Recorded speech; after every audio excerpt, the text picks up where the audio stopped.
What is up? Happy Friday. Welcome to the game, the show where Matt and I bring on a special guest every week to talk about the cybersecurity news you need to know about. Before we get started, let's do a little housekeeping.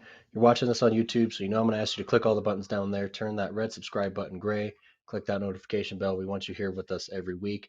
Please engage with us. We'd love to respond to you when we can.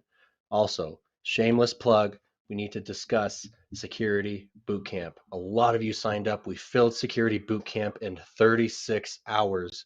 So we want to let you know that we've expanded it. If you were on the wait list, you are in. Please check your email. If you did not get on the wait list, hit us up, sign up. It's on Pax8.com. Let's roll straight into the news.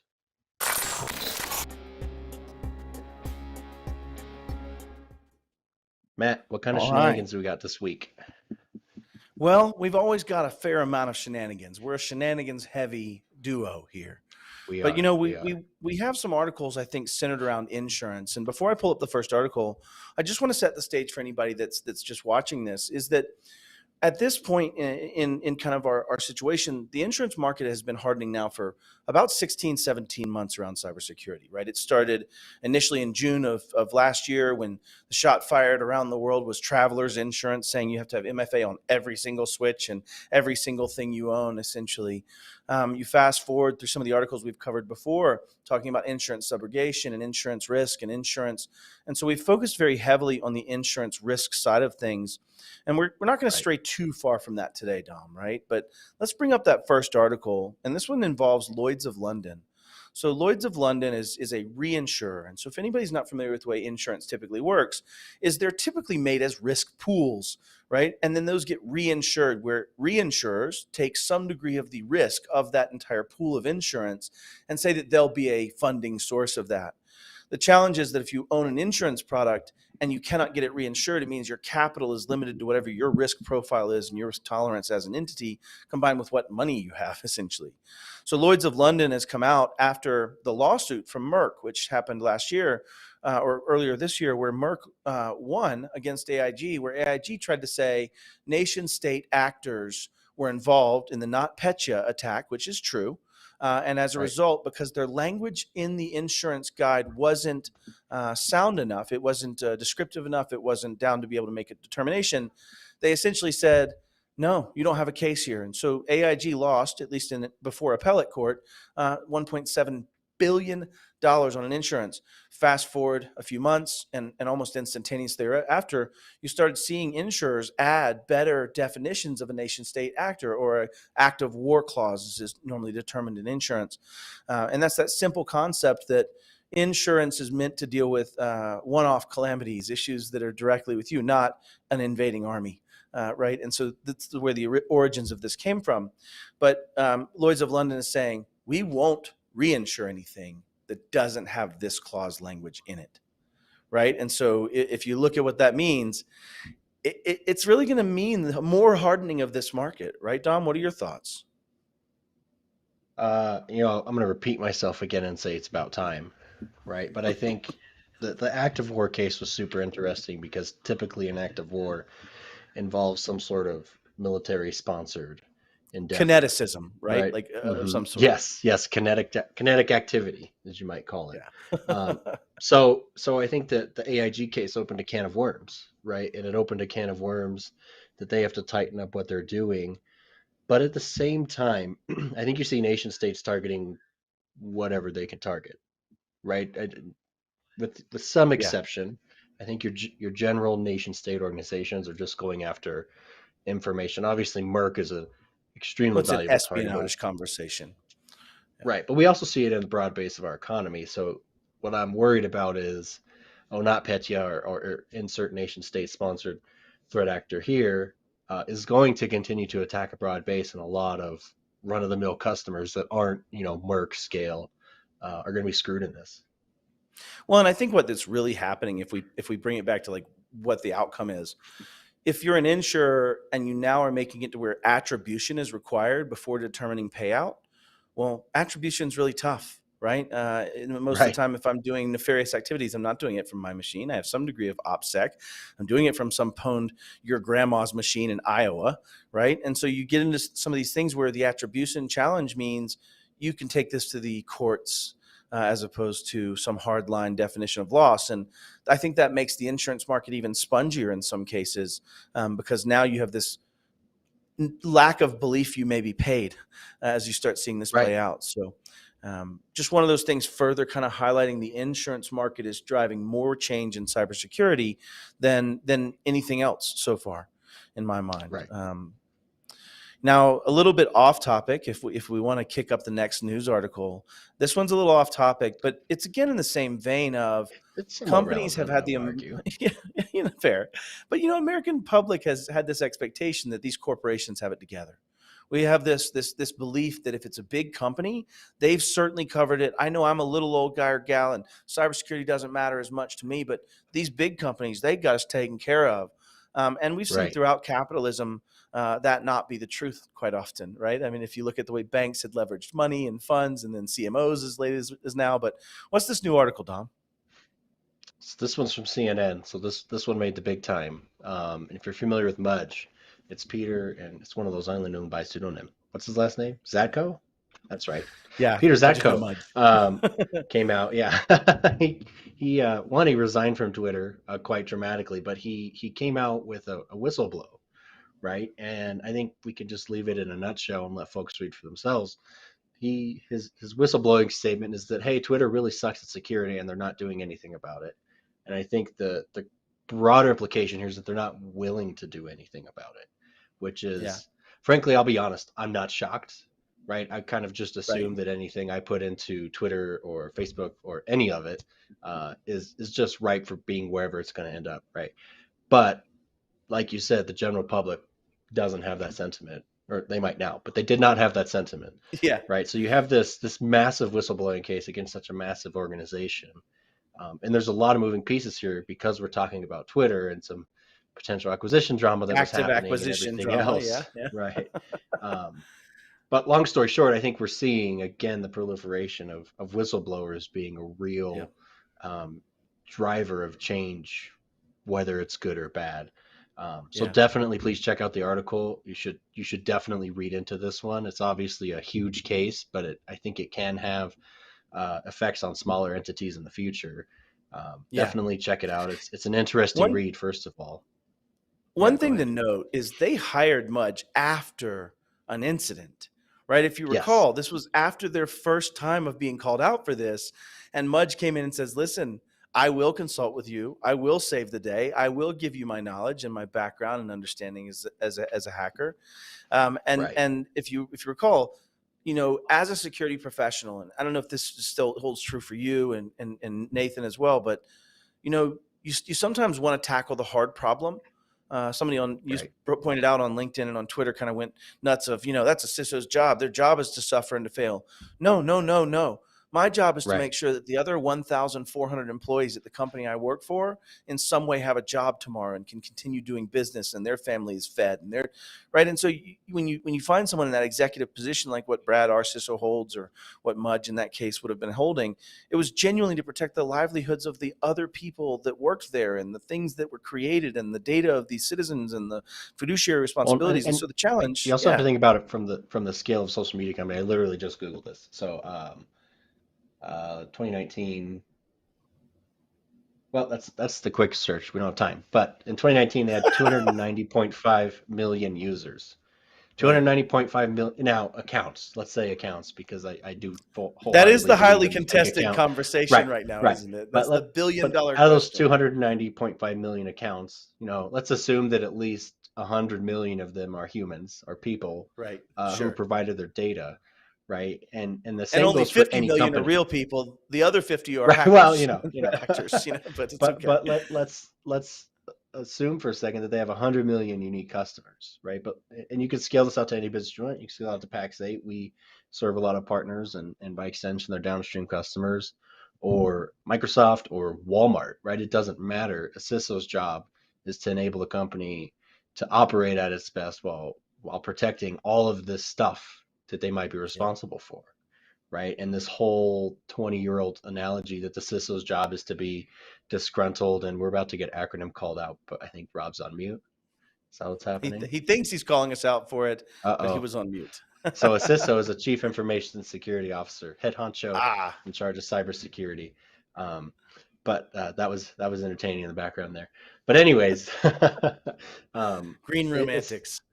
there was this thing 20 years ago that the CISO is supposed to be in this constant, Struggle I don't for know, struggle. resources Yeah, and they never battle. win, Yeah, and yeah, and they're really. I always saw them as a professional scapegoat. I really did. Like you didn't hear anything from a CISO until something happened, and they're like, "Oh, yeah. that guy, he was in charge, and he's fired, and everything else." You used to see that a lot.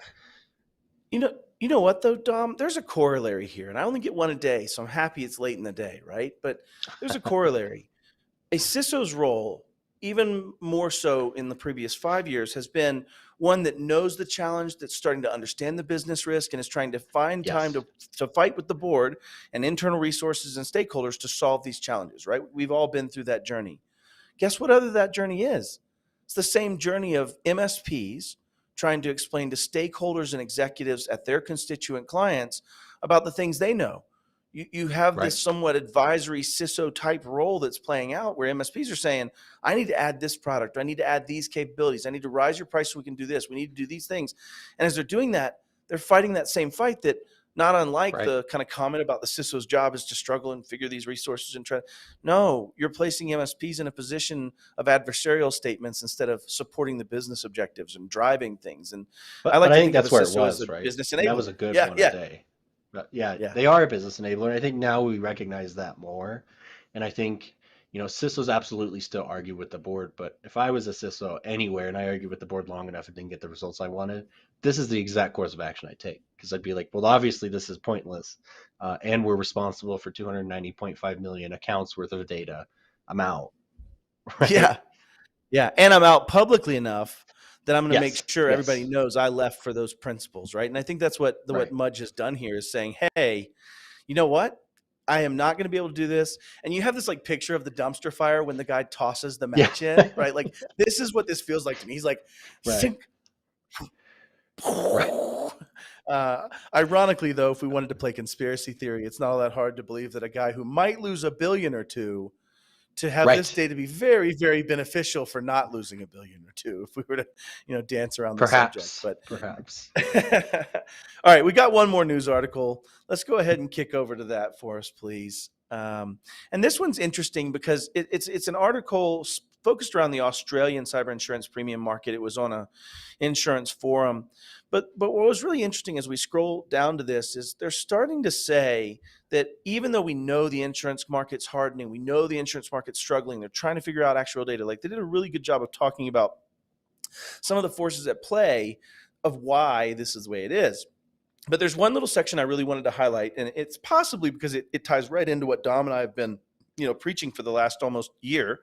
All right, and that piece is, if they're going to bring it up for me, it says some insurers are taking this concept further by incorporating elements of compliance-based security frameworks. And standards such as the ASD Essential 8, NIST, which is our National Institute of Standards and Technology, National Institute of Standards and Technology, and the Center for Internet Control's CIS 18 into the test they use to pre-qualify customers for cyber insurance policies, right? And let's tie into why that is. The insurers, in most cases, insurance is organized gambling. Let's just be honest in what insurance is. Yeah, yeah, Insurance is the understanding that we can have these giant risk pools, and risk is an incidence of X, and premium is an incidence of Y, and we can make money, right? The challenge is in the past, the human body dies a certain way. If I'm fat and I have high blood pressure, we have myocardial infarction. We have problems with the heart. We die in a certain way and at a certain age and a certain mean time to failure, if you will, just like our hard drives, right? And so the right. difference between that and cyber is the body isn't changing every day. The way blood pressure works isn't changing every day. The underlying basis isn't changing every day, let alone you have some degree of empirical knowledge that's been proven, that's peer tested, that we know to be true. In cyber, a lot of these things are done by nerds like me and Nathan Taylor and you that just put stuff together and wanted to build something cool. I steal that line from Nathan. But, ultimately, I think the challenge is that the risk market is artificially inflated, at least in the cyberspace. And we're starting to see insurance companies grapple with how do we solve this? And the reason I went to this particular article and section is the whole part of what we're talking about today with Nathan, is that how do you as an MSP, how do you or you if it's this I, how do you bring this together and take that concept that the insurers are going to be looking at and bring it into the way you talk to your customers, the way you talk internally, the way you buy tools and products, the way you sell tools and products, is that you're finding something referential, right? It's when that mechanic comes up to you with the form and says, hey, I did this 162-point inspection, and these 4 things are what we need to deal with. It's some body of evidence that others have said is necessary, and we're looking at them and coming down to the ones that are out of alignment. So, Dom, anything to add before we bring in our actual rock star guest, as seen on YouTube, Nathan Taylor? As seen on YouTube. No, let's bring him in because I know we're going to have the same conversation, so let's do it. What's going on, Nathan? Good to see you, brother. How's it going? I think I earned that one. I've thrown that one at you a few times. I definitely brought that as a little inside joke. Yeah, for sure. Oh, Matt Lee, as seen on YouTube. Yeah, thanks, Nathan. Appreciate you, buddy. In fact, I'm right here at MachineLOGIC today in their conference room. Thank you. It's very awesome to be here. The topic of the day, Nathan, one of the reasons I brought you on and the reason I want to talk about this is you and I met about 2 years ago, started heading down the CMMC journey together, started heading down this kind of CIS track and conversation. And what I'd love to touch on is just tell it from your eyes, what are the benefits of using a framework and what are your challenges? What sucked? And then we'll move on from there. Yeah, I remember we started looking at that. We were just trying to find something because we had a customer that was trying to vet us. That's what we started on this. They were like, how do we know you're secure? And so we're like, oh, let's go find a framework. Or we're going to go get SOC 2. And everybody was talking about CMMC back then. And so we said, let's do that. That sounds interesting. And a year into that, it became clear that was going to be very hard for an MSP to comply by. It's too detailed. It's too broad and too specific. Most of our So quick definition check, Nathan. We don't allow acronyms on this here show. And SOC's already been covered, right? The Service Organizational Controls. But what does CMMC stand for, sir? Oh, you would. I don't know. I don't have it off the top of my head. I believe it is Cyber Maturity Model Certification. Correct me if I'm wrong, right. but I believe that is the actual Cybersecurity Model Maturity Certification, or Cybersecurity Maturity Model Certification. Fine, sir. Security. Yeah, touche. All right, fair enough. Matt gets -1 point, unfortunately, for being brazen and bold. That's awesome. Okay, back to that. I apologize. You're right. CMMC is way too stringent and it doesn't really speak towards the client's challenges a lot of times unless they're subject to it. Right. And so then we're like, well, we could use this not only for ourselves, but our customers. So let's pick something else. And so we thought, let's go to the NIST CSF, which is the National Institute of Standards and Technology Cybersecurity Framework. There you go, Matt. Take that. Thank you. And we looked at that and it was too much. It's not approachable in how it's laid out. It's very logical. It's very theoretical. Makes a lot of sense intellectually. But to actually implement it for 50, 60, 100, 150 customers, the CSF is very challenging. And so about that time, we were looking at the CIS about the same time you were. And I love how approachable it is. It's just something you can throw at any customer and really kind of work your way into it. And I love it. Dom makes a joke, Nathan. Dom makes a joke about, NIST is, kind of scientific in the sense that they may make this framework, but they also make time be what it is, correct? Up in Boulder in the lab. Right. And so they're often quite very scientific in the way they approach things, to your point. Thanks for taking that. I already told it 9 times this week, so appreciate it. Yeah, I figured I'd just rotate it in and out for you there, Dom. It just seemed like the thing to do. Anyways, Nathan, so one of the challenges... Go ahead. All right. Well, I was going to say that's kind of the challenge we're trying to solve here, right? We're trying to take something that has this broad range from very pragmatic to incredibly specific and scientific and structured. And the insurance companies and the certifications, you want to go be CMMC level 3, that is incredibly specific and defined and structured, which is what you need for, I got government classified information. I need that. But for my construction company, they don't need that, but they do need something that takes them out of just the day-to-day pragmatic, I have a firewall and I patch my stuff kind of level, up to something that makes them ask questions and think through their exposure and do things that are broader than what come to mind just as a construction company trying to have an IT infrastructure. It drives conversation that are critical. And it's much more, one of the things I like about CIS in general, but there's still so much more to do, is that CIS is very pragmatic and, simple things that you need to do that are hygienic in a lot of natures, right? Like if you don't have a list of your machines, what are you protecting? If you don't have a list of your applications, how could you ever make a priority list? If you don't have right? And it kind of iterates on itself in a way that's meant to be building a house. We were sitting at lunch today and you said, Matt, I asked you, how's it going with your CIS implementation with those clients and you're moving forward? And you said, it's just so slow, right? Because it takes so long to get through the first parts of that BIA, the first parts of, business impact analysis, I suppose, for any of our acronym followers. But it takes quite a bit to get through that first stage, at least to be accurate. And I think that's one of the challenges that I like to tell people and remind people of is it's okay if you start where you suck at it. It's okay if you start with an 80% solution. It's okay to start with a 75% solution and then iterate, right? And I think, one of the things I see a lot of people struggle with is they know that if they tie to frameworks, they have an easier chance of not missing what insurance is going to ask for next, right? And I think that's the point. And the challenge is people get in this analysis paralysis, and I'm going to ask you about that here in a minute. That stops them from moving forward because perfect becomes the enemy of good, right? In the sense that I want to do it, but I'm not going to do it if I'm not doing it perfectly. And that means instead of me having 7/18 poorly applied, I have 0/18 perfectly applied, right? And so, tell me about your own journey with that as an MSP of, did you struggle when you finally selected CIS and said, that's the one, to get that moving and get it off the ground? Well, I think that was one of the big reasons we went away from CMMC was we couldn't scope it. We couldn't get it into a box that worked. And so then when we got the CIS, it was a little easier.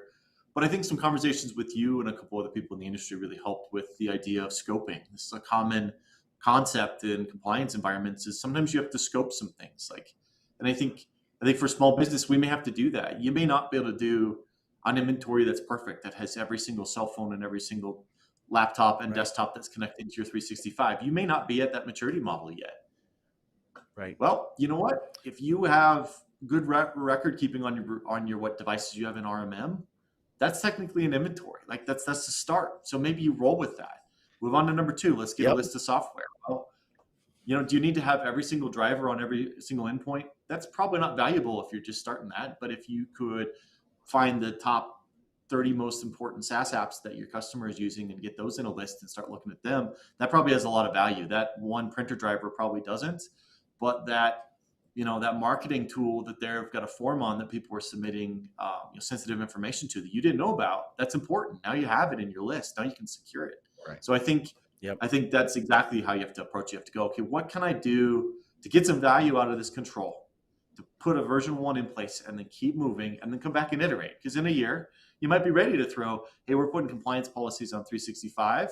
And from this point on, every device that hits 365 is compliant and known and documented and logged. And we've got it. We've got this tighter now a year later.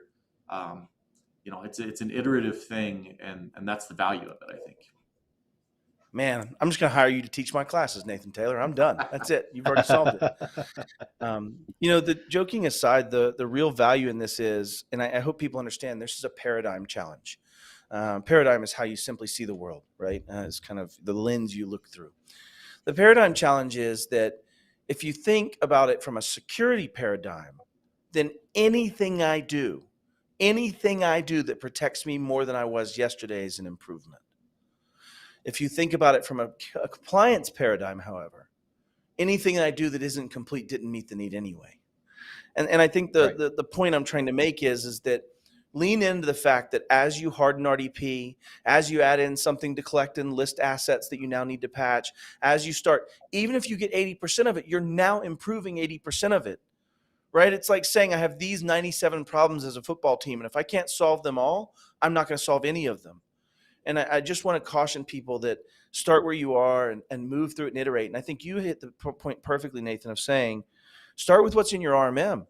But eventually your policy might look something more like, hey, I only allow conditional access-based policies. Everything must go Azure Active Directory. And if so, it must be an Intune. Therefore, my Intune is my authoritative list. That's a much different way to approach that but it goes from 80% to 100% as a solution, or 80% to 97% as a solution. And you don't want to miss out on the 80% while you're waiting on the perfect solution. Right. And I think that's kind of what you're saying there. And I applaud you for that. And I think a lot of this comes down to being defensible in how you do that. Right. And we've talked about that, but bringing it back specifically to insurance, Nathan, what are the things you're hearing the most from insurers that you already find a direct answer for in your list of stuff on the CIS? Give me an example. We can play this game a few times. Yeah, no, I think I was going through a questionnaire the other day, and I was thinking how much it's starting to correspond to the CIS controls. I mean, there was a question about fish training and cybersecurity awareness training. Are you doing it, and what does it look like? Yep. You know, do you have Control 14 for anybody playing at home, right? Right. And Control 10 for anybody playing at home. Or another big one that's starting to come up in a good way is, okay, are you backing your stuff up? Yes, of course, everybody's backing everything up. Okay. Is it separate? How much is it of isolated? it? Yeah. Secure, and is it tested? Well, that's also a CIS control. Do you have this disaster recovery and business continuity mapped out, thought out? And the big thing I saw in this questionnaire was they were asking for policies, procedure, yes, and actual details of when you've tested it. And that's where the frameworks really help you, because you could go through and say, yep, I got backup. Yep, I've got EDR. Yep, I've got that. Well, what's your policy on EDR? Does every device have to have it? How do you enforce that? Do you check that? Okay, you have backup, but have you checked it? Are you getting everything? And so there's finally that correspondence of the insurance companies are incredibly pragmatic, right? Let's talk about pragmatic for theoretical. They're kind of pragmatic, but they want you to have the theoretical covered. And I think the framework helps you bridge that gap of like, all right, let's write a policy for EDR. It could be simple. Yeah. Some of these policies, I mean, that's the other thing, you can overthink it. Honestly, you can answer a lot of these things with a 7 or 8 page policy manual that says, hey, this section is my policy on EDR. We're going to run this. It's going to be on every endpoint. We're going to check it this way. We're going to check it in this schedule. That's a policy for your EDR. And that's a win. That's an improvement over no policy, especially if it's tied to an ongoing process for maintaining that. I agree with that 1,000, Nathan, because when I teach our policy course I call it applying or developing security policy, you really want to not hang yourself by writing something so complex you can't achieve it, right? And you also want to keep your policy at the top level, something that an auditor would read and understand, and have clear understandings of how you would be able to prove you did that or not. And so if you get way down in the details in the policy side, you kind of hang yourself. What I like to advocate is write a very simple policy that covers the guidelines, the parameters, what are my standards, what can I prove, and then no wrench turning information, no tools information. That happens in procedures, that happens in processes, right?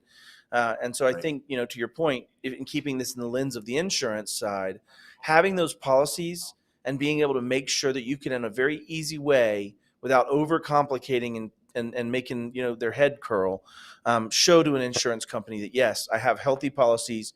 And I think the point you touched on is security doesn't happen in tools. Security is operations, right? The tools come second. And if you can't prove the operations, then the tools won't matter. And I think what insurers are starting to realize is there's enough an actuarial separation with 2 people using the same tool, right? There's enough delineation in the outcomes with 2 people buying something, the same SentinelOne, or buying the same LastPass, or whatever it may be, because then it comes down to how fast did I detect a problem? How did I recover and respond, right? Respond and recover. Was I able to make containment? And something earlier you said was, you ask people about backup and they say, yes, I have backup. What if you break out that business impact analysis, that's control 2, and list every single one of those data holding business applications? How many of those are backed up in reality? 70%, 30%? So you start realizing frameworks become, in my mind, a great way for both people on both sides of the table to sit down and start having common discussion points. Dom, any thoughts on frameworks before we kind of kick into a little more of the insurance-y side of it? Not really. I'm kind of struggling this week for, full transparency for everyone. But no, it's critical nowadays. And I want to touch on policies and procedures because I've seen partners procedure themselves to death. And I call it procedure fatigue, and you don't do it, right? And the best way to explain it, so the LastPass thing happened. right? And there was this post about, oh, this is proof that, I don't remember that, it was like write it down on paper and put it in a safe. What if you had a procedure in your life that was every time you need a password, you went wherever your safe is and you opened it and you found that password and you typed it in, you wouldn't do that, right? You would have a bunch of really bad reused passwords all over the place written in that stupid piece of paper that you never look at. It's the same thing. If you have these really ornate procedures for maintaining compliance with whatever framework you've chosen, it's useless, right? So use the KISS method when you're developing policy and procedure, so that you and your people will actually do it. Yep. I also like frameworks like that backup and disaster recovery business continuity concept.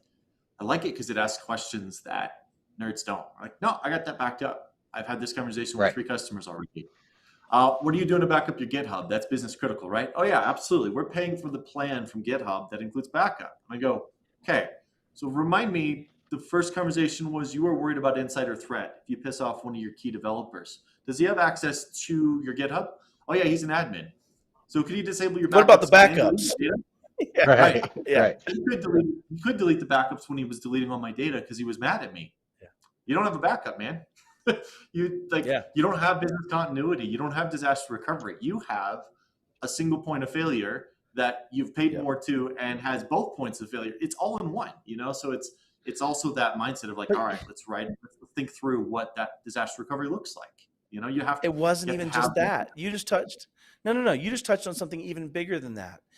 The difference in success or failure in what I call live compromised, right? Which is this understanding that, hey, you're always going to have some type of threat, insider threat, vulnerability. Assume you're always going to be compromised. How do you reduce risk? Well, let's just play back through your developer guy or gal. Let's be inclusive. It's a gal, because there's insider bad girls too. So we have our developer gal who is responsible for creating the code, administering the platform and managing it, and also for administering the backups and protections. Well, backups aren't just for recovery. Backups aren't just for availability. Backups are also for integrity in a lot of cases, and especially integrity of somebody injecting malicious things in the code, integrity of what it looked like before, so you have some comparison basis, which I understand GitHub is made for. But the point is that you could think that a little differently and say, you know what, maybe we're not going to give Janie, the bad gal hacker, access as the code developer to also be able to remove the backups thereof. And you start realizing that's called principles of least privilege. That's called separation of duties. That's called role-based access, where if she's not meant to be the one doing the backup, why is she doing the backup? So the intention is to say that we have to be more practitioners and more thoughtful in how we do these things and how we design what we have access, right? And having that kind of conversation, we need to be more thoughtful, so that we're actually driving security by structure, by how we give access. And, I'll speak towards that. And Nathan, I'd love to hear your thoughts on it. One of my challenges doing this in late 2019 and early 2020, the number of people, I had 67 apps that I was finally over the course of 3 years able to move into single sign-on. But I paid SSO.tax, right? So I paid a single sign-on tax to places. I paid for these things that gave me that. But even then, most companies don't think that way. If you think about enterprise, you typically have one guy or gal or a couple that manage one specific software function. So you don't necessarily have to do so much principle of least privilege. You don't have to do as much RBAC type stuff. And so a lot of the software out there that we consume, even from the enterprise play, is not set up well for multi-tenancy. And then if you flip that on its head and look at stuff that was built for the MSP and for the channel, it's really great at multi-tenancy. But even Microsoft gives me access to every single tenant or none. You get into this world where the blast radius reduction is almost impossible for most software. Do you find that still a challenge in 2022, 2 years later from when I was last struggling with this, Nathan? Is that still a big challenge of lots of multi-tenancy, but if you wanted to tell one tech they can only touch 3 of your companies, it's almost impossible? Oh, it is almost impossible. If they do have the ability to limit admin rights, which is coming more and more. I think more of us are asking for that, going, hey, if I'm going to use your tool, I can't have everyone be just a straight up global admin. They're building that out. But like you said, oftentimes it's just horizontal permissions, but there's no, you can't limit people to a certain set of customers as often. Especially in the newer software, it tends to be on or off.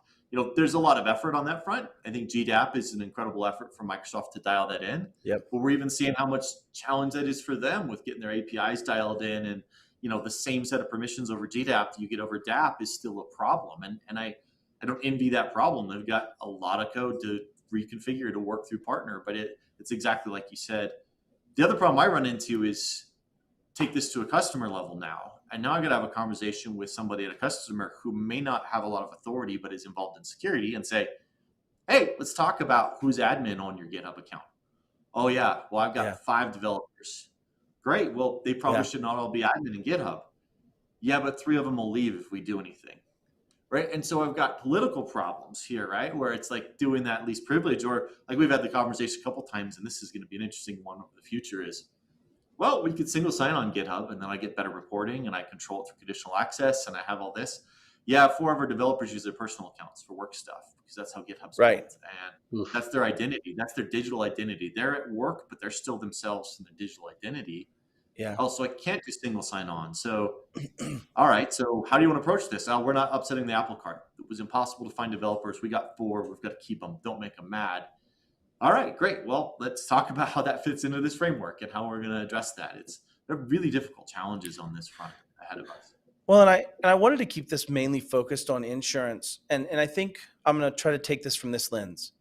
If I was trying to shore up risk in general, right, and I was trying to harden some of these risk avenues, and I had 2 paths in front of me. One being trying to coach and educate and drive thousands of little decisions through and points through. And one being simply asking the vendors and manufacturers to in unison raise the bar.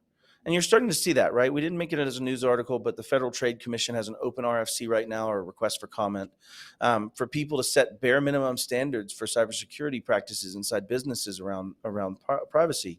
And the challenge is this, and this goes back to this one simple question. I asked a certain company called Microsoft, it was a friend of mine, and I said, why do you make the ability to use insecure passwords? Why is that even possible? Why do I have that choice? And the answer was very similar to exactly what your employers just said. We don't want to lose the revenue. I can't afford to lose that coder. I can't afford to lose this person and their opinions.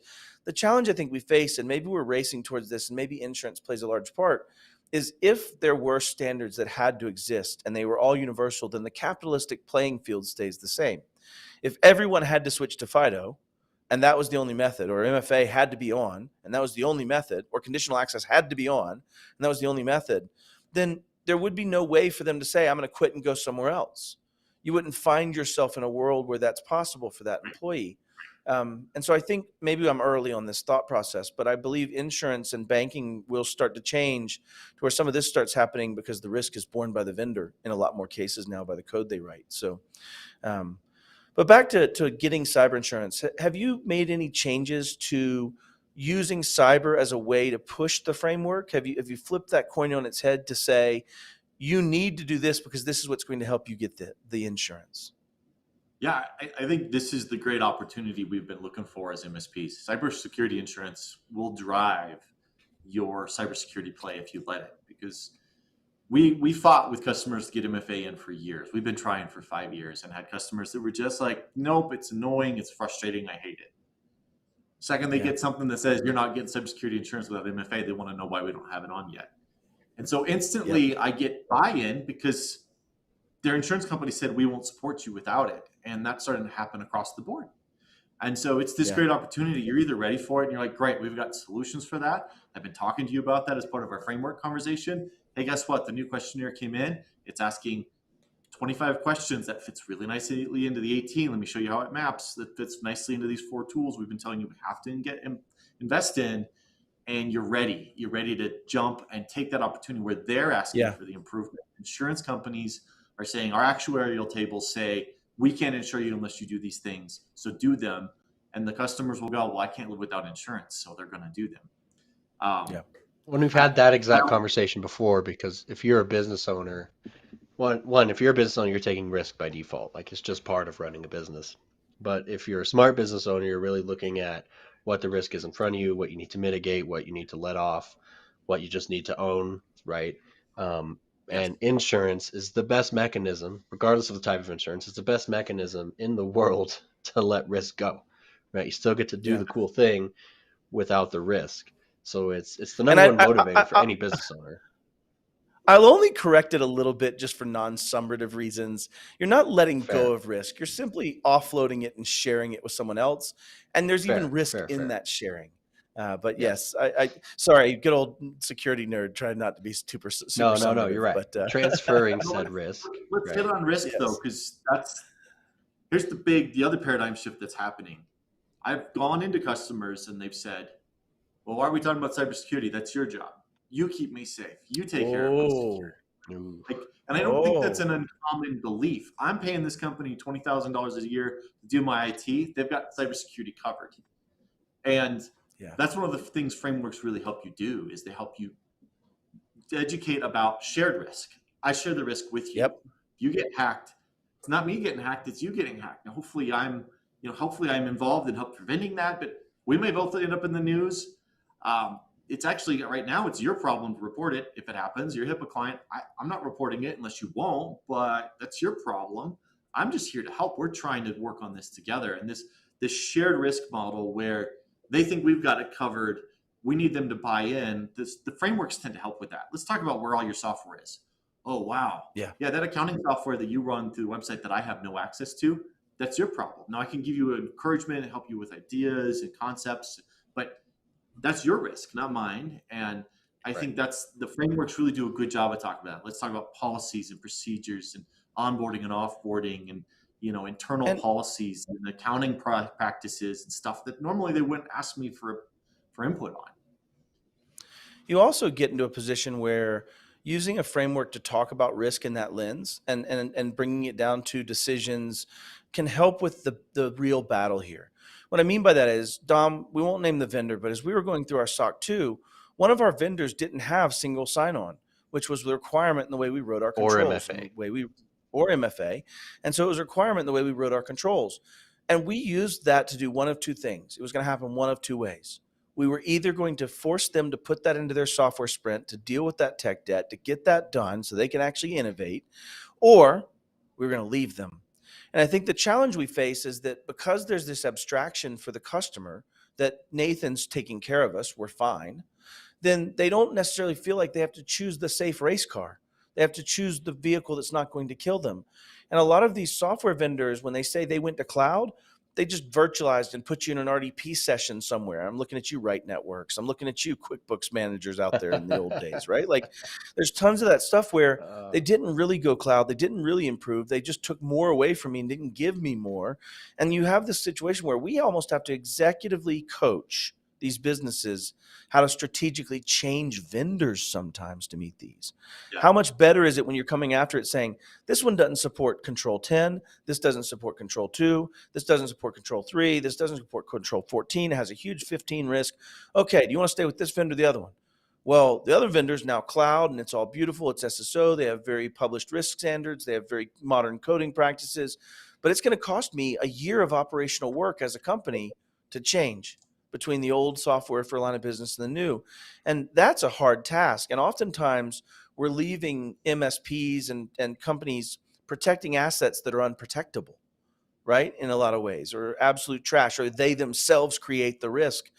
And we get into this, real challenge of how do we help that? And I think a framework and insurance combined, when you get to say, hey, Mr. and Mrs. Client, now I'm not just going to check the yes on MFA.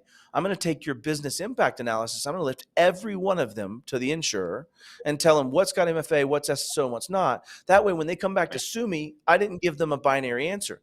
Well, that means you can take that same decline of that insurance and say, hey, if you change applications or implement this project or do these things that I've been talking about, I can get you from here to here, and here's the controls we have to work on. Like it just feels like they're going to be very pragmatic. We don't have to get down into 1 through 56 or 1 through the 97, but we just have the ability to reference those major categories and educate the clients of this is why it has broken access control or it doesn't have good identity management. Like we have challenges there. Well, that vendor was very responsive. I mean, I emailed them in no uncertain terms that this is either going to get fixed in this way or we're going to start looking. And they said, we'll do it by by we'll say X date, and it was done right at X date. Like you're not gonna have that experience with every vendor, but it's one of those situations. What you don't realize is it's try. just somebody texting you on the side whenever you sign in. Like they just have one dedicated FTE to text you. I digress. But one of the other things that comes to mind, and I think insurance is going to have to struggle with this too, is that we have a good reference for the top 10 things that are wrong in most applications. So let's take the fact that now Nathan's team is doing all the right things. They're doing their management on service providers. They're doing 1 through 18 in some form and fashion. They've got all the IG1s in place or implementation group 1s in place. But now Nathan dies another death. Nathan and his client still dies a death of the security of the application, the security of that consumed application. And let's say it's not an MSP tool. Let's say it's their EMR this person's using, or it's this tool that you start seeing where application security, I think that's control 16. Somebody correct me if I'm wrong. Or 14. No, it's not 14. That's training. 16 is talking about the health of the underlying code. And you start realizing that what we knew 10 years ago when we were coding to the way we code today is drastically different, right, Dom? Totally. And so what's a way people could protect themselves as a standard that we might see insurance companies starting to adopt now in the near future for application security? Gonna run with this one, Dom? I'll put you on the spot. I was giving it to Nathan. Okay. Let's do it, Nathan. What's one of my favorite 4 letters right now? Yeah, OWASP. I mean, and don't ask me to say what that acronym stands for, although I do know Open Web Application Security Project is OWASP. Yeah, Open Web Application Security Project, and their standard is ASVS, which I think is Application Security Verification System or something like that. Standard. It was ASVS, Application Security Verification Standard. Yeah. But and it's a simple checklist, right? It's a CIS 16, CIS 18, but for our software vendors that say, hey, you're hosting my data and you have a website, these are the bare minimums of you keeping your website protected that hosts my data. And it's like CIS, and then it's pragmatic. It's stuff about how are you holding credentials? I mean, every time you hear about some database or credentials getting dumped and it's not encrypted or salted or any of these things that make it a less valuable honeypot, it's fine. I use MD5. They're talking about that stuff. If you're going to keep credentials, here's MD5, the bare minimum. Missouri encryption, right? So it's really good stuff of just pragmatic controls that people building software to try and add features to generate revenue and add customers are not going to take the time for unless somebody asks them to. And let's bring this back to where this ties in, right? If you think about one of the things we talked about earlier of why does this company called Microsoft allow people to have insecure passwords? Guess what one of the questions on the ASVS is? Do you have a minimum password length and a minimum password security type, and is it above this threshold? And that threshold is basically this concept that I could crack a 5-character password in like 13 seconds or something, right? But if you get to 16 characters, it's in the order of magnitudes higher in the years and years and years and years at current technology. And so what we're really hitting towards is frameworks are going to go hand in hand as a method of understanding business risk for cyber and for risk of applications, and mainly for the insurability. And here's why. We called it a transfer of risk. Cyber insurance is a risk transference vehicle whereby someone else says, I will absorb this risk. The problem is they didn't know how much risk they were absorbing. I was saying it was a 2, but they grabbed hold of a 10, right? And that's the challenge that we face. Frameworks get us all talking the same, and more importantly, analyzing the risk the same, right? If we're asking the same 18 categories and the same categories in the ASVS, then we start to get a good picture, somewhat empirically. And it reminds me of like trying to come up with a cost estimate for my customers. When I was trying to granularly say, how much do I make off this customer and how much do I lose on this customer, right? When it comes to being an MSP with clients, it didn't matter how accurate you were. It mattered that you were universally applying it, right? Because it would still sort out your bottom customers and your top customers from a profitability. So, Nathan, I think you said you had something you wanted to ask earlier, and I'm ramped up. We're in the last 5-6 minutes of the show. Yeah. Pull our chain. Let's go for it. Well, I have a question that fits into this. So the way I'm reading the tea leaves and reading my insurance applications is the insurance companies are working very hard to have get out of jail free cards on their policies. Yeah. And we're seeing that where they're saying, hey, this vendor said they had MFA, but they didn't have it fully. And so we don't want to pay out on this. Or Lloyd's of London saying, hey, if it can be attributed to a nation state actor, we're not paying. To me, that's the ultimate get out of jail free card, because who's doing the attribution? And pretty much every threat actor could be, attributed to some nation state in some way, right? Yeah. This is a really vague thing. That's the goofy part of that, right? Is what are you going to do? Call up the NSA and be like, hey, so did these guys do it? There's no way. You cannot attribute that. Judge and jury is the same company that you buy your insurance from. So you're at their. Here's the beauty of that then. So here's the beauty of that. If you take this as a thought exercise, right? So if we're always talking about risk, and we've already admitted we have a very low understanding of the risk, therefore, when we transferred the risk to the insurance companies, it was larger than what they thought they were buying, right? Is that fair? Then if you're now saying, I've actually artificially transferred this to them and they're not going to pay because of these other things, then you actually still hold the risk. And as a matter of fact, you're actually paying to hold the risk, right? Because you're paying an insurance premium to hold the risk. So if I was going to hold the risk, what might it be smart for me to do? I'm leading you to water. We're leading each other horses to water. Yeah, reduce the risk. Which means that you have to have these candid conversations around insurance saying they are in a struggling place right now. They're trying not to pay. They're asking binary questions for non-binary answers, right? They're doing things that are creating the transference of risk to be muddy, right? When we went to look for our last cyber insurance, we had to self-insure a ton. You're starting to see insurance companies do co-insurance, where if you get a ransomware, you're going to pay 20%, they're going to pay 80%. And if you don't have the 20, they're not going to pay the 80%. And you're starting to see models where they're trying to push that risk back because they're realizing it's larger than what they swallowed. And in some ways, it may not be solvable. So if that means the risk is now back in your house, the risk is now back in your hands, my pragmatic answer for MSPs to have that conversation with their MSP, with their clients, is if you're finding a hardening insurance market, it's because they know the real risk and they're not going to let you transfer it to them, which means you're holding it.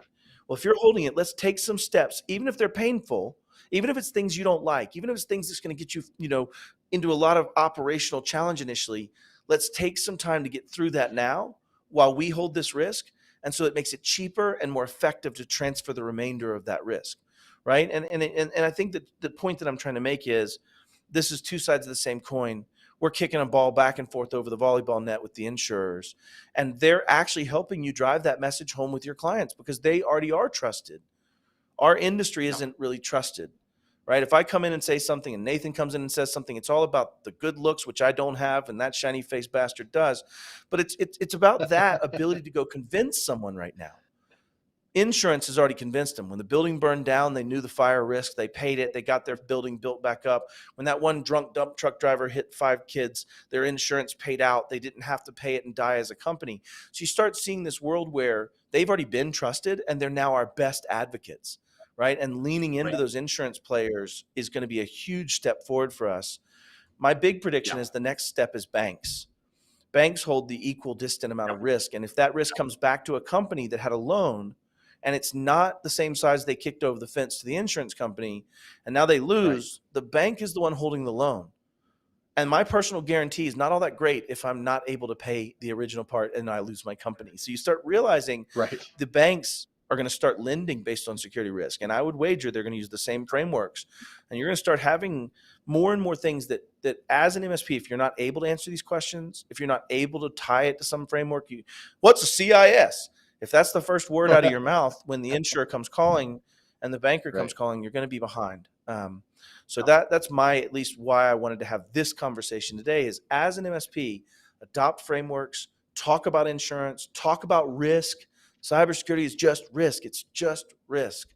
So talk about risk and talk about how risk can be dealt with. It can either be reduced by taking actions. You can avoid it by not doing that business model. You can just leave your business, right? Or you can transfer it. And that transfer is falling apart, which means you're left with ignore it, right, and lose as a company, or reduce it and lean into this. And I think that's the point that Nathan, I'd love to check back in with you in another year.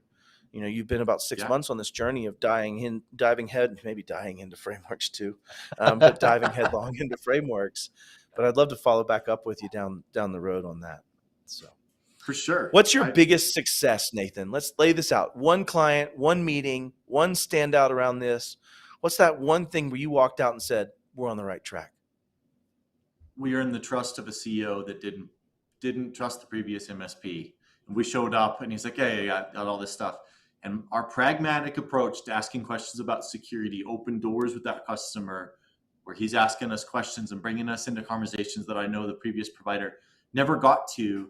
And he said it's the systematic approach to things is what drove him to trust us on things outside of cybersecurity. It's like that willingness to be very pragmatic from a security standpoint meant that we could be trusted with non-security things in the same way.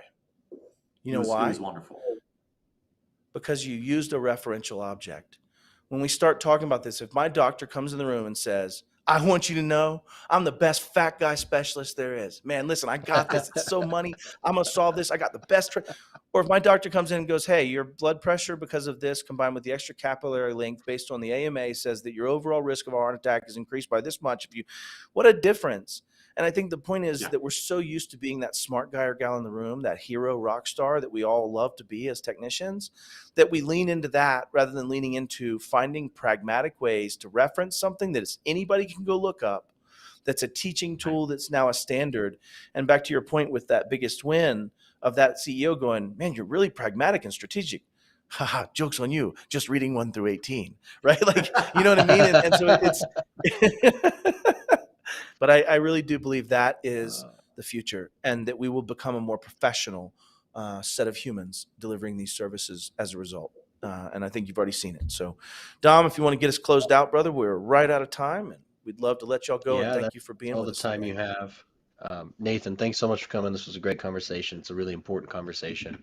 I think, it's a trend on the show. Pretty much every show we drive home, please adopt a framework. Pick a framework, go through it, start using it. Please. It's the only way to go forward, or it will be very shortly. Again, push all the buttons down there, get subscribed. Make sure you're with us every week. Don't forget to go check out Security Bootcamp at Pax8.com. We very much want to fill that and teach you all the things over the course of 2 days. And with that, let's go ahead and sign off. We'll see you next week.